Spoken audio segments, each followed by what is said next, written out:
नमस्कार दोस्तों, एम्प्लॉय खबर चैनल के एक और नए वीडियो में आप सभी दोस्तों का फिर से एक बार स्वागत है। दोस्तों, यदि आप एक ईपीएस 95 पेंशन धारक है, हायर पेंशन का विकल्प चुनना चाहते हैं तो हायर पेंशन का विकल्प चुनने में अभी क्या क्या समस्याएं हैं, कौन से ऐसे पॉइंट्स हैं जो कि अभी हायर पेंशन चुनने से पहले आपको यहां पर जानना चाहिए। कुछ अनसुलझे सवाल है जिनकी जानकारी आपको यहां पर होना बहुत जरूरी है। यानी कि कुल मिलाकर हायर पेंशन चुनने से पहले हायर पेंशन को चुनने में क्या क्या समस्याएं आ रही है, ये चीजें आज के इस वीडियो में यहाँ पर आपके साथ डिस्कस करने वाला हूँ। यदि आप भी एक ईपीएस 95 पेंशन धारक है तो इस वीडियो को शुरू से आखिर तक जरूर देखिएगा और इस चैनल एम्प्लॉय खबर को सब्सक्राइब भी कर लीजिएगा, क्योंकि यहाँ पर हम समय समय पर पीएफ पेंशन सरकारी योजनाओं से जुड़े नए लेटेस्ट अपडेट, कर्मचारियों से जुड़ी हर छोटी बड़ी खबर आपके साथ शेयर करते हैं। तो चलिए वीडियो को शुरू करते हैं। दोस्तों, हायर पेंशन के बारे में पिछले 2 से 3 वीडियो में आपको जो है पूरी डिटेल में जानकारी दे दी है। सुप्रीम कोर्ट ने 4/11/2022 को हायर पेंशन के ऊपर अपना फाइनल डिसीजन यहाँ पर लेकर आए, जिसमें उन्होंने 4 महीने का अतिरिक्त समय पीएफ खाताधारकों ईपीएस 95 पेंशन धारकों को दिया कि यदि वह चाहे तो अपनी वास्तविक वेतन के अनुसार कंट्रीब्यूशन करके हायर पेंशन का विकल्प चुन सकते हैं। और इसके लिए 4 महीने का समय दिया गया था, जिसकी लास्ट डेट 3 मार्च 2023 यहाँ पर थी, जिसे ईपीएफओ ने आगे बढ़ाकर 3 मई 2023 कर दिया है। यानी कि आपके पास हायर पेंशन का विकल्प चुनने के लिए 3 मई 2023 तक का समय है। तो ऐसे में हायर पेंशन का विकल्प चुनने के लिए समय तो यहाँ पर जो है काफी है, लेकिन हायर पेंशन को चुनने से पहले हायर पेंशन में आ रही समस्याओं के बारे में भी आपको जानकारी होना जरूरी है। सबसे प्रमुख समस्या कि हायर पेंशन आखिर आपको कितने मिलेगी, यह केवल अभी तक अनुमान ही लगाया गया है। जो भी लोग यहाँ पर बता रहे हैं, मैं भी यहाँ पर बता रहा हूँ, तो ये केवल अनुमान के तौर पर ही यहाँ पर बताया गया है कि आपकी हायर पेंशन कितनी बन सकती है, लेकिन एक्चुअल में आपकी सैलरी कितनी है उसके हिसाब से हायर पेंशन कितनी बनेगी, यह जो है अभी कंफर्म नहीं है। तो ईपीएफओ का जब तक कोई ऐसा सर्कुलर नोटिफिकेशन नहीं आ जाता तब तक आपको इंतजार जरूर करना चाहिए, क्योंकि ऐसा ना हो कि आप हायर पेंशन के लिए अप्लाई कर दें और आपको बाद में पता चले कि आप 50,000 की उम्मीद लगा के बैठे थे और 30,000 ही हायर पेंशन यहाँ पर बन रही है।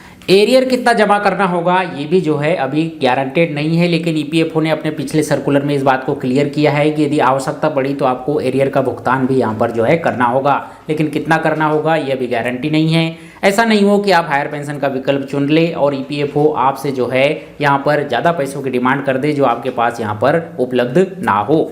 अगला जो पॉइंट है वो है कि ब्याज कितना जमा करना होगा। यदि आपने ईपीएफओ के तहत जो पैसे यहाँ पर यूज़ कर ली है, ईपीएफओ के जो फंड में पैसे थे उनको यूज़ कर ली है, तो अब आपको जो यहाँ पर पैसे जमा करेंगे उस पर एरियर के जो पैसे जमा करेंगे उस पर कितना ब्याज आपको देना होगा, इस बात की भी अभी कोई गारंटी यहाँ पर नहीं है, कोई डिसीजन अभी नहीं लिया गया है। तो हायर पेंशन चुनने के समय इस बात का भी ध्यान आपको यहाँ पर रखना है।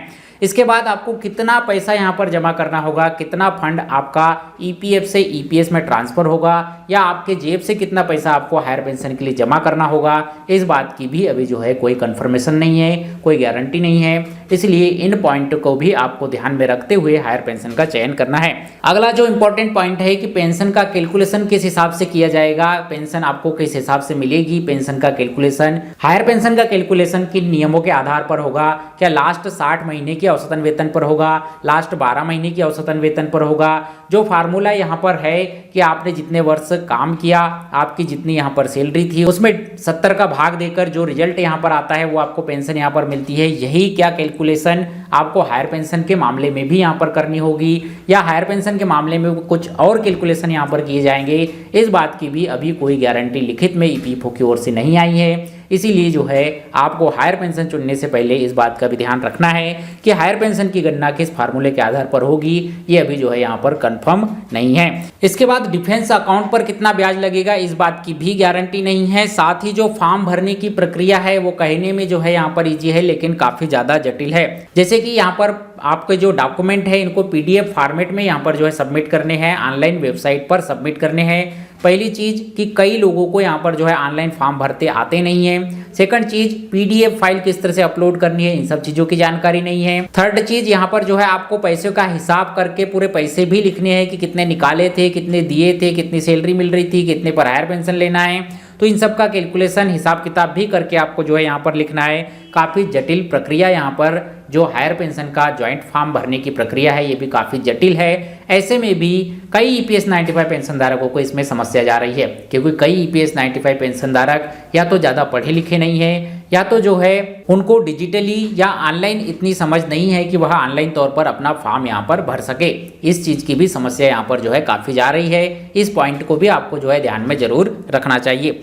इसके बाद जो मृत कर्मचारी है, यदि कोई कर्मचारी 45-50 की उम्र में यहाँ पर मृत्यु को प्राप्त हो गया तो उसकी फैमिली क्या यहाँ पर हायर पेंशन के लिए एलिजिबल है, नहीं है, अप्लाई करेगी तो किन नियमों के तहत यहाँ पर करेगी, इस बात का कोई अभी जो है क्लैरिफिकेशन नहीं आया है। कर्मचारी की यदि कंपनी बंद हो गई, कोई कर्मचारी यहाँ पर काम कर रहा था, रिटायरमेंट ले लिया या काम करते करते जो है कंपनी बंद यहाँ पर हो गई, अब वो हायर पेंशन यदि लेना चाहता है, हायर पेंशन के लिए एलिजिबल तो है लेकिन कंपनी ही बंद हो गई, तो ज्वाइंट ऑप्शन फॉर्म किस तरह से भरेगा, ये भी जो है यहाँ पर एक समस्या बनी हुई है। अगला जो सवाल है कि पूरे फंड का यदि किसी ने प्रयोग कर लिया, जैसे कि पीएफ का जो 12% का फंड है और नियोक्ता की तरफ से जो 3.67% पीएफ में जमा होते हैं, ये जो पूरा फंड होता है रिटायरमेंट के बाद, उस फंड को यदि किसी ने उपयोग कर लिया, केवल पेंशन का फंड ही उसके पास बचा है और अब वह हायर पेंशन चुनना चाहता है, तो उसे अपने पास का फंड यहाँ पर जो है देना होगा। तो ये फंड कितना देना होगा, किस हिसाब से देना होगा, उस पर कितना ब्याज देना होगा, इस चीज़ की भी अभी कोई लिखित में गारंटी नहीं आई है।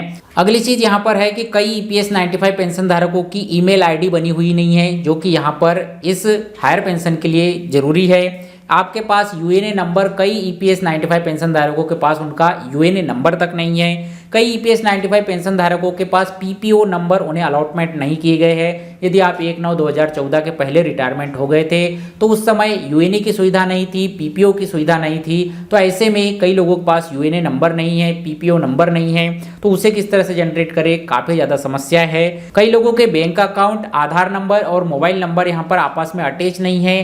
कुल मिला के EPFO का KYC भी कंप्लीट नहीं है। ऐसे में भी आप जो है हायर पेंशन का विकल्प यहाँ पर नहीं चुन सकते।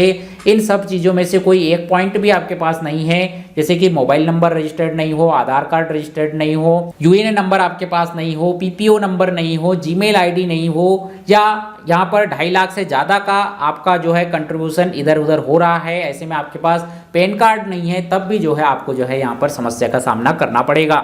अगला एक और पॉइंट यहाँ पर देखने को मिल रहा है कि कई ऐसे कर्मचारी हैं जिनके नियोक्ताओं ने उनका कंट्रीब्यूशन, यानी कि जैसा कि आपको पता होगा EPFO में 12% कर्मचारी की जेब से कटता है और 12% नियोक्ता की ओर से यहाँ पर जमा किया जाता है, कंट्रीब्यूशन किया जाता है। तो कई कंपनी के नियोक्ता की ओर से जो पैसे यहाँ पर जमा होते हैं वो कंट्रीब्यूट नहीं कर पाए हैं। उनका जो कंट्रीब्यूशन है वो EPF के फंड में, EPS के फंड में यहाँ पर जमा नहीं है। ऐसे में भी कर्मचारियों को समस्या का सामना करना पड़ रहा है।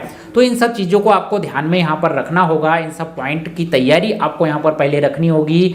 यदि आपके पास इन सभी सवालों के जवाब है, आपके पास कंप्लीट इन सब चीज़ों की जानकारी है, तब आप जो है यह डिसीजन ले सकते हैं कि हाँ आपको हायर पेंशन चुनना चाहिए या नहीं चुनना चाहिए, क्योंकि ये सारी समस्याएं अभी EPS 95 पेंशन धारक यहाँ पर फेस कर रहे हैं और इन समस्याओं को EPFO को या सरकार को जल्द ही आगे आकर सुलझाना चाहिए। यदि ये वीडियो में बताई गई जानकारी आपको पसंद आई हो, आपको इसके अलावा भी और कोई समस्याएं नजर आ रही हो, तो हमें कमेंट्स में जरूर लिखें। ये जानकारी आपको पसंद आई हो तो वीडियो को लाइक करें, अपने सभी दोस्तों के साथ शेयर करें, इस वीडियो को ज्यादा से ज्यादा लोगों तक पहुंचाएं, ताकि जो भी लोग इस समस्या से जूझ रहे हैं और यहाँ पर जो भी लोग इस पर एक्शन ले सकते हैं उन तक ये चीजें यहाँ पर पहुंचे कि ऐसी ऐसी समस्याएं हायर पेंशन को चुनने में आ रही है और इसका समाधान जल्द से जल्द यहाँ पर किया जा सके।